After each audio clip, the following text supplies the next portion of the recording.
ಯಾವ ಮನುಷ್ಯರ ಜೀವನದಲ್ಲಿ ಕಷ್ಟವೇ ಬರಲಿ ಸುಖವೇ ಬರಲಿ ಕುಗ್ಗದೆ ಹಿಗ್ಗದೆ ಒಂದೇ ಸುಮ್ಮನೆ ಇರಬೇಕು ಅಂತ.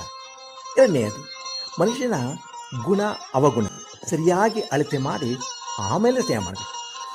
ಮೂರನೆಯದು, ಆಡೋ ಮಾತನ್ನು ಬಂಗಾರ ತೂಕ ಮಾಡೋ ಹಾಗೆ ತೂಕ ಮಾಡಿ ಮಾತಾಡ್ತು ಅಂದರೆ ಮನುಷ್ಯನ ಘನತೆ ಹೆಚ್ಚುತ್ತೆ ಎಂದು.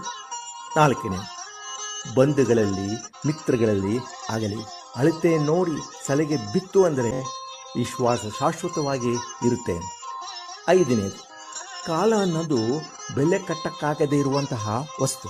ಅದನ್ನು ನಾವು ಮಾಡೋ ಪ್ರತಿಯೊಂದು ಕೆಲಸಕ್ಕೂ ಅಳತೆ ಮಾಡಿ ಉಪಯೋಗಿಸಿತು ಅಂದರೆ ಜೀವನ ಸಾರ್ಥಕವಾಗುತ್ತೆ. ಆರನೆಯದು, ಯಾವುದೇ ಕಾರಣಕ್ಕಾಗಲಿ ಮನುಷ್ಯ ತೂಕ ತಪ್ಪಿ ನಡಿಬಾರ್ದು. ಈ 6 ತತ್ವಗಳನ್ನು ಯಾರು ಅರಿತು